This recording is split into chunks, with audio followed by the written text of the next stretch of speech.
Hello, everybody. Dave Neal here, stand-up comic and host of Bachelor Nation News. As I reported a few weeks ago, Clayton Echard has a new book out. It's called The 180 Degrees. I've got it right over here. I bought myself a nice copy, and I've been digging through it. And, so many people interview these former contestants who are on the show, and they don't even do any due diligence in reading the book. I wanted to buy it for myself and have a nice discussion with Clayton about some of the excerpts, and you're going to listen to that right now. It's a fantastic interview. I'm so grateful that Clayton took the time to talk to me about mental health. It's a conversation I think we can all grow from. And also, there's a lot of juice in this conversation. At the very end, somewhere in the very last quarter of our chat, he discusses that he wanted to sue the TikTok lady who made false accusations against him, and his then partner Susie convinced him otherwise. It's a fascinating story, and I think it's the first time he's ever opened up about talking about wanting to go scorched earth on her. You're going to love what you hear, and also don't forget Bachelor Rush Hour, the podcast, every afternoon. You can go check that out for unique,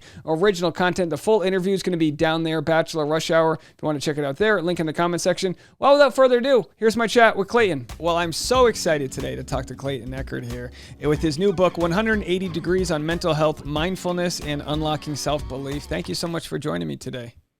Yeah, absolutely, man. Thanks so much for being supportive. I've seen you're one of the positive voices in my corner that I've seen in the recent past. So I'm very appreciative of that. I never know who's listening to me. Some people never go. I'm mainly YouTube focused, so some people are never over here. But it's just empathy, man. Like, you're in a position on the show where you're dating all these women. You're probably a people pleaser, like we all are. I mean, did you think in the moment you were making all of the right decisions, and were you surprised by the backlash that happened afterwards? So as far as did I think I was making the right decisions? No, but I knew, I just didn't know what was right. I think that was the tough part about it was, there was no prior experience I could draw from ever dating. I've never dated multiple people at once, on television. And so, with all these different parameters at play, I knew I was in over my head. But I thought I was doing it the best that I could. Now looking back at it with a little bit more insight than what I had prior. I realized I could have done things a lot differently. Was I shocked at the backlash at the time? Yes. Now, no. So it's like as you go through the process in the moment, I felt a lot different. And I think it's because I'm seeing life through a new lens when I was there versus where I'm at now. And so it's starting to make sense to me kind of why I ruffled some feathers, like rightfully so. I tried to do everything in my best, like in the best interest of everybody, but I try to please everyone, and you can't do that. So it's a situation no one ever knows how they would go through. God knows I would be the most hated person of all time. I want you to know I had my wife buy this for me for Valentine's Day. Okay, so this was because she wasn't going to get me anything anyway. But I was like, oh, go get me Clayton's book. You open up in your introduction mentioning all of these sort of words you've been called. It was kind of like an Eminem moment where, in the movie 8 Mile, he describes all of the horrible things people have said about him. You called a Wonder Bread underbite, boring, Buzz Lightyear, white mediocrity prevails. And then you said you've received thousands of messages about a mediocre man from Missouri. What was your intention to start your book with probably some of the negative things that approached you? Yeah, so I mean, the book and partly one, right? Like you want to draw people in and go, oh, like what caused this, right? So there's part of the hook to just get people in and say, well, wow, where is this going? Why did he get all of this, subject or sent his way?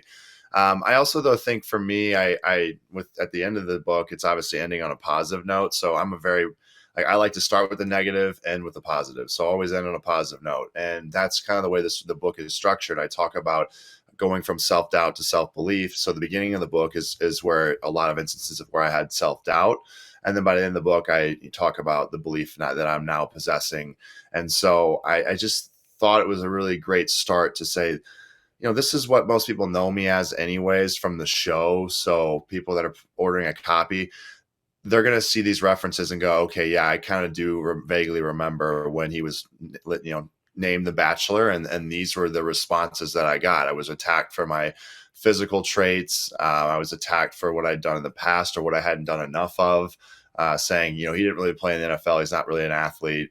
They attacked, like I saw people attacking my skills in football. Yeah. The guy only had 2 catches his entire college career. He sucked and all these things. And it just, the whole book, I mean, there's a lot of different messages there, but I wanted people to see that, hey, these are all the things that were said about me, but my life and who I am is so much deeper than just these stereotypes, than just these projections. But that's for all of us, right? So that was, I think, my way of, I'm going to start it off, because we all like to sometimes judge a book by its cover because it's easy, it's simple, it doesn't take time and effort.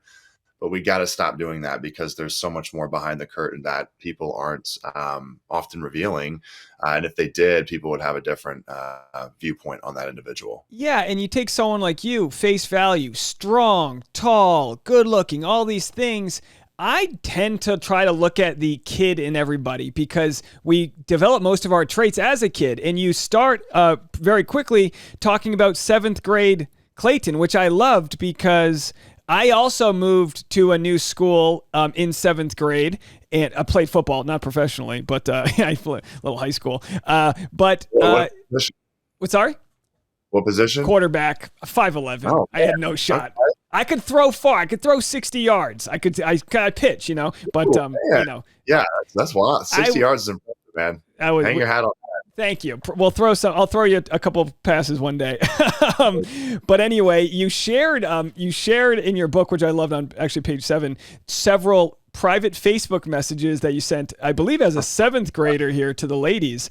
That's the type of Bachelor I want to know. The guy in 7th grade who's first learning how to communicate with the opposite sex, first learning to go all through those things. Too many audience members see the privilege you get to be chosen. But as you mentioned in your book, you weren't the one taking the lead away from somebody else. You were just the one chosen. Were you surprised that you were in the running as somebody on Michelle's season who wasn't like a top contender? Oh yeah, absolutely. I was surprised, because I still was in this pseudo confidence stage of my life where I didn't have really any belief. Still, it was conditional. I was trying to create this more permanent type of confidence, but for the time being, it was conditional. And I told a lot of the guys when I was on The Bachelorette, I struggled with that confidence. They helped me out. Michelle helped me out. Had a lot of great conversations, but I thought, when I got sent home, I said, this is probably it. And I'll move on with the next chapter of my life. I'll move somewhere, because I wanted to move states already. And so I thought that I'll just move on and this will be it. And I did not think that I was, in contention. But you brought up a good point. And it's something that I really try to get out there is a lot of people that saw me become a Bachelor, they go, oh, great, another big, football player. Like, he's always been, the man since day one. He was probably always getting all the women back in the day, blah, blah, blah. And I'm like, no, that's why this book, I write it because I want people to see that I built up this image to try to convince myself that I was good enough. But really, the person I see in the mirror some days is still that 7th grade kid that sends those horrendous messages. Thankfully, I've learned to not, use such bad grammar at this stage of my life, like I did back then. But no, I think for me, I want to show people that, hey, just because what you see in front of you, like, that's not often what the other person sees, right? All of our perceptions are our realities, but that's where I try to show people, like, you're thinking I had it all figured out. You think I was given all this, but like, I was bullied, made fun of, had an upbringing that really tested my character, and a lot of my insecurities that came to light on the show. If people were wondering where they were coming from, it was from childhood. It was from all the unaddressed trauma from childhood that I never started to look at until recently. And I hate that we have to know that about you to collectively empathize. Like, we have this problem with celebrity in society where we don't empathize with Britney Spears till she's her head shaved and she's in an institution. We don't empathize with Bachelor contestants until we fully wrecked them. And that's part of the psychology of building sandcastles just to knock them down. That's what we do as people. I hate that that's what had to happen for you to get to where you are now. But would you have written this book if it wasn't for the backlash, or was this just a result of, oh my gosh, I've learned how to come out of this burning fire of a season?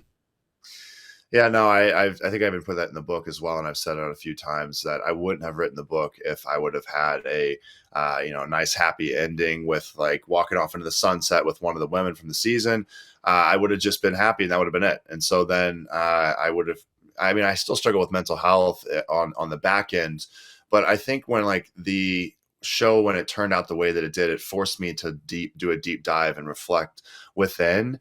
And when I started to do that, and I started finding my way, kind of clawing myself out of this pit that I was in, that's when I started to realize, like, well, if I can do this based off of my circumstances and being ripped to shreds by everybody, hopefully, maybe I can start to help others through just sharing my experience and my story of how I was able to, make that switch from having all this doubt in myself to still finding this self confidence. So, yeah, I just thought, okay, well, these are the cards I was dealt. But if they were dealt any differently, the book wouldn't have been written for sure. And I don't know if I'd even be using my platform to be such an advocate on mental health. But I figured, hey, I might as well just take people on my journey as I figure out what my life is meant to be and kind of who I am. So I've just brought everyone on that journey with me. I think it's fantastic. And you actually remind me of one of my favorite quotes from a movie. It's an Arnold Schwarzenegger Christmas movie. I think it's called Jingle All the Way, where some guy says to him when he's trying to get a toy for his kid, you can't bench press your way out of this one. And I look at you as someone who, and correct me if I'm wrong, was building yourself up a part of controlling who you become, muscularly speaking, and then how have you done that now internally post-show? Yeah, great questions. So yeah, I really did build up this external structure to try to convince others. Really, I was always seeking external validation because I felt that I never had it as a kid, and I did, but I again, it was my perspective and the way that I viewed from my vantage point. I just saw that others around me were getting praised for their own accolades, but I just felt kind of slighted, and so I took that with me, and I thought, well, I just have to start to do more so that I can be impressive enough to people. All the time, I was chasing after this external validation, not looking to find the internal validation and figure out how could I address that, because that's what I needed for the long term, anyways. So in the meantime, I built up, like, yeah, I went to the next level, played college football, went briefly to NFL. Then I was like, okay, I made it and finally proved to people I'm an athlete. But how do I prove that I'm a better man? And how do I prove that I'm sought after? Because women put me in the friend zone all the time growing up. So I thought, okay, when The Bachelor came around, I'm like, perfect. Now I can prove to myself that, I'm worthy enough, because if you're The Bachelor, then you're the most sought after man. And I always air quote that because I don't want to make it seem like I believe that. But I thought, okay, this will help me come to terms with the fact that I am good enough now. I'll finally be able to convince myself. The external validation will lead to internal. And it just never has. And so which is good, because then now I'm at a place where I'm finding I'm loving myself for who I was, who I am, and who I will be. And so it's just a matter of waking up every day and choosing confidence and choosing positivity. And mindfulness has been huge. And I for a while I thought that was pseudoscience, to manifestation and all that stuff. But I've been doing it, and it's been working. I've been putting people in my corner that do it too, and it's just kind of that energy just goes back and forth, and I feel like I'm in a better headspace now. So my parents, sometimes they tell me, they're like, you turn it into a hippie. I said, if I'm turning into a hippie, then just let me be. Like, if I'm going off the rails and I'm happy in my own little world, then just let me be happy in my own little world, right? So yeah, you got like a religion happening. You got edibles and pizza. I like this, Clayton, we got here. I'll join that religion any day. But yeah, it's mind, body, soul. You maximize your body. You realize, check, that didn't really solve it. Then you it's great to have that. And I have to give you credit for the people that don't understand. You walked on in college. Am I correct with that? Like, yes. Unbelievable to walk on in college and also receive a game check and play preseason, season NFL. Just unbelievable to even approach that level and hang with them. You prove that to yourself. Now, what I see a lot with people that make their way onto The Bachelor is there's a bias for choosing contestants that don't necessarily have their professional life together, or at least the life that they, there's a lot of people drifting through the dark, and I would be the same way in my 20s. I'm that way in my 30s. Did you feel, and you had a high paying job, you're working in sales. Do you feel like you have had more of a rudder in where you want your life to go post show, having been on it and learned a little bit more about yourself? Yeah, no, I really feel that for the first time in my life, I've found my true purpose, and so that's been exciting. It's been nerve wracking because it's when you find your purpose and you're traversing that path, but it's not really paying the bills. You're like, okay, well, I love this, but I also need to make this work so I can put food on the table. And so chasing my passions hasn't really been lucrative. But the thing is, I wake up every day and I'm excited to be able to attack the day. I don't just wait for the weekends. I look forward to my weekdays now. So um, I think the show at first overwhelmed me, where I came off the show and I was told I could do this and this or this. People were saying you could go into sports broadcasting, you could, the world's your oyster, you could go into Hallmark movies, you could do the influencing thing, you could go back to medical sales. It opened up all this, and it was all this chatter, and I just needed a point where I was like, everyone please, like, I need to shut myself off because it's overwhelming. Sometimes too many options can be a bad thing. But since then, I've been able to dwindle it down. I was like, okay, where do you really want to do you see yourself?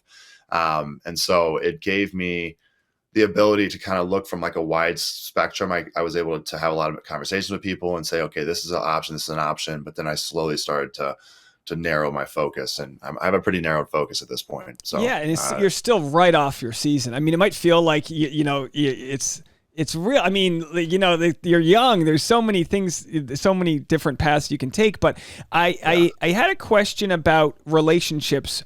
They don't always last forever, but they do teach you something. Your relationship with Susie, you tell me, I'm assuming maybe more naturally creative and more naturally in this freelance world of cinematography and things like that. What did she teach you in your relationship with about your own capabilities? Maybe that aren't as practically minded as you were.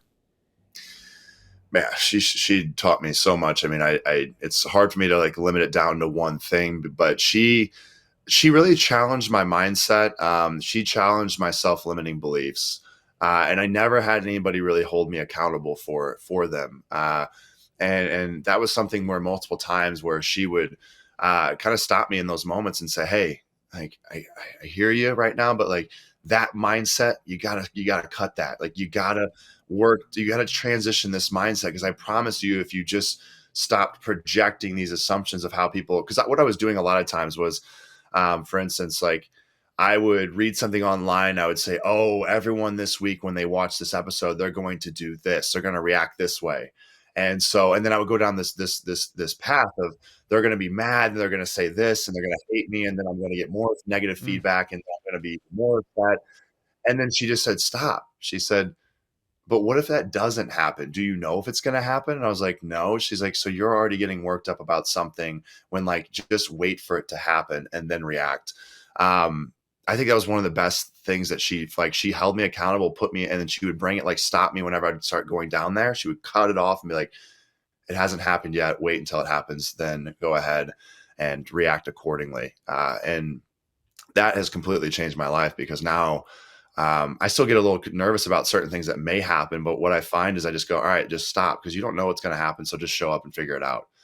And that has I'm sorry. saved, Yeah. saved me a lot of issues. So so that was one thing of many she taught me. That's amazing. And, we always talk about the cliche term, fear, false evidence appearing real. But there is something in our bones that wants to protect us and get ready for quote unquote war in this current world we live in. And when you're being presented in your DMs with negative energy and negative people, 1% of the population's psychopathic. They exist on the line, and they don't understand empathy, and they don't understand emotions, and those people have access to your DMs. It's a crime that exists, and I feel like most people just want to rationalize with them, and it's just important to realize that the majority of people are rooting you on.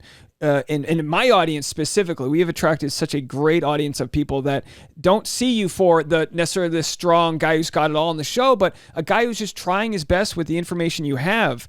And what I loved most, I related to you right away when we saw the package of your parents. You said in your book that your mom was like a therapist to you. What was the dynamic like there? And was she able to help you post show? Oh yeah, absolutely. I never had a therapist prior to the show, but I got one afterwards. And as I went through it, it completely just was everything that I thought therapy was, it wasn't. So I thought I'd walk in and then I would tell them, like, I do, the first session would be an hour, and I would tell them everything. The next time I'd come in, they'd be like, okay, here's a list of stuff we can work on. We're going to do this, this, this, and this. But all of that, when I went, it was like day after day, I was talking the entire time. And I thought, well, aren't you supposed to like give me advice or a solution? And the one that I ended up kind of like settling down with, and sticking with her for a while, she said, no, the whole point of this is guided mindfulness. I'm just asking the right questions, that are the questions to lead you to wherever this place of revelation is for you. And I don't care how you get there.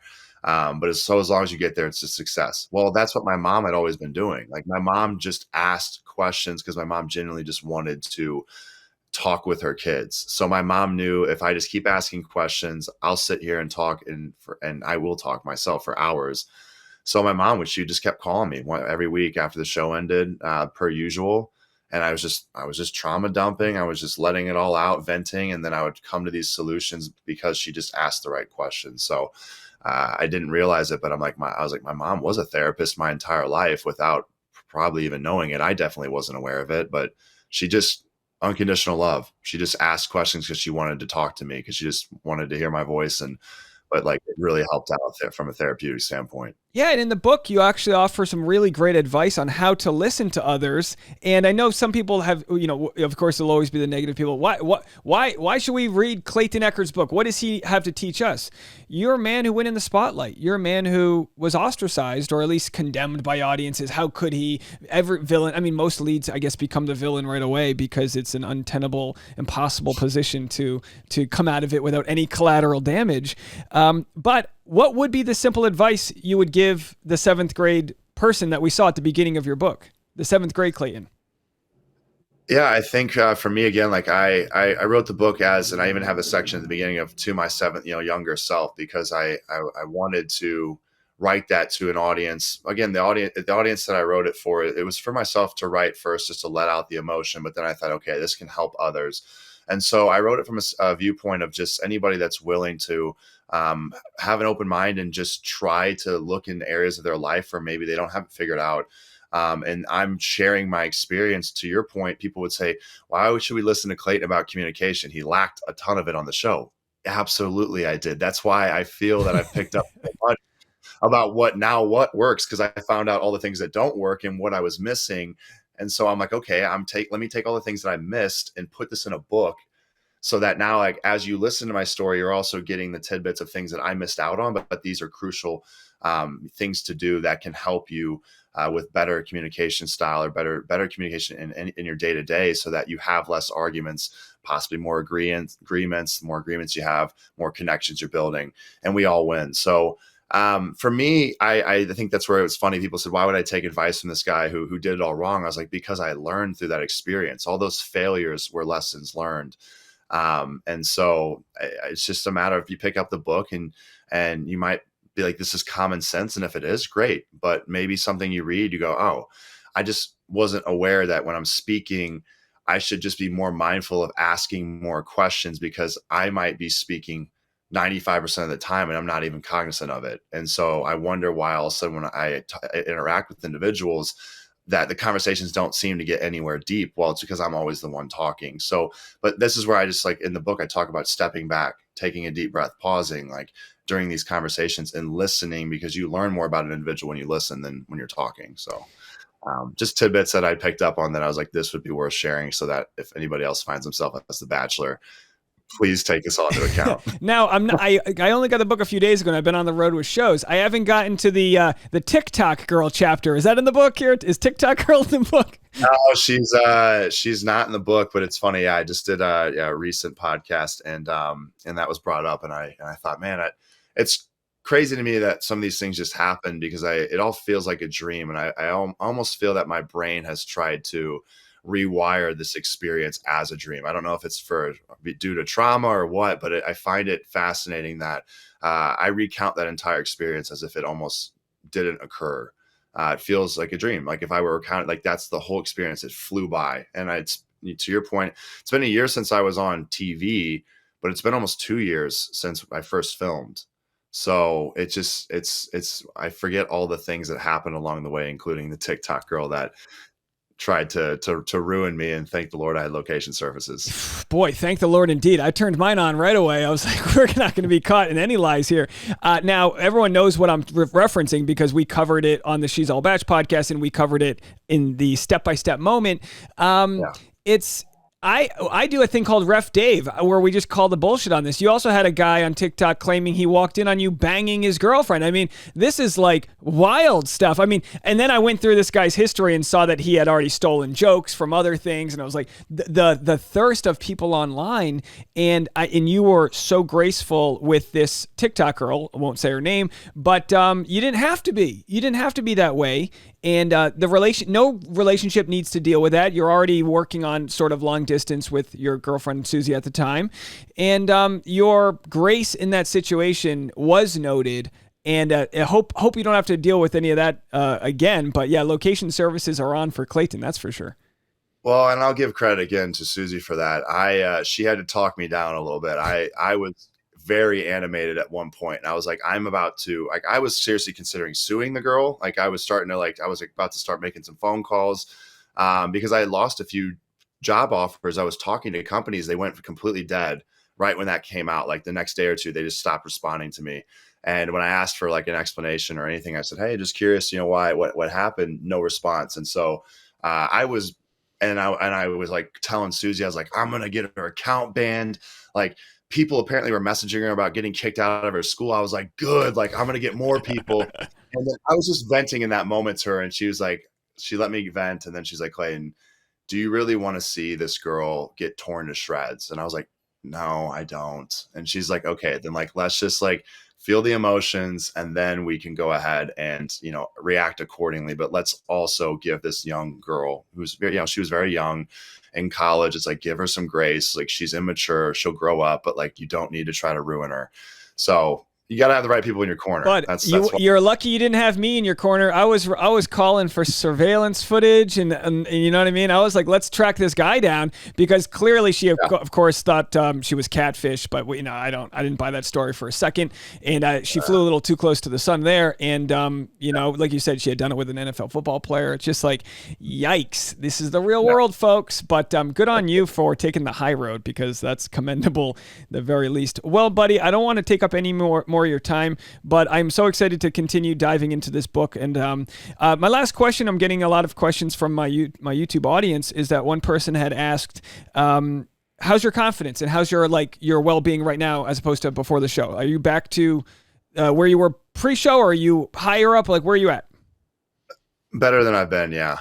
Better ever than I've been. I think I just was never challenged enough to realize that I had this pseudo confidence to realize that I didn't have, I wasn't in this place where I had addressed all my insecurities.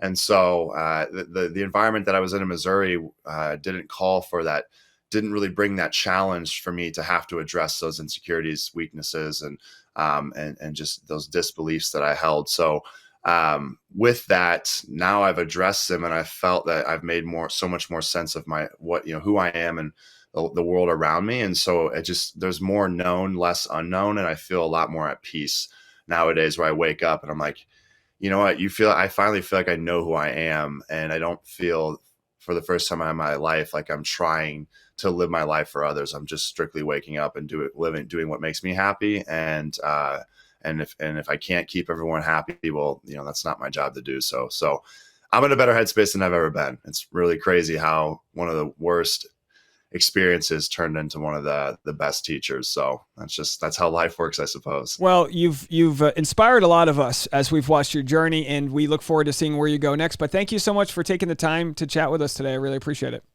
Absolutely, man. Thank you so much for your time. Have a great weekend. All right. Talk to you later, buddy. And I'd love to know what you think. Please let me know on Instagram @DNeals. And I've got more great content coming your way. Don't forget, Bachelor Rush Hour, the podcast, is available wherever you listen to podcasts. And you can go check out the full interview right down there. We'll be back with more content right after this.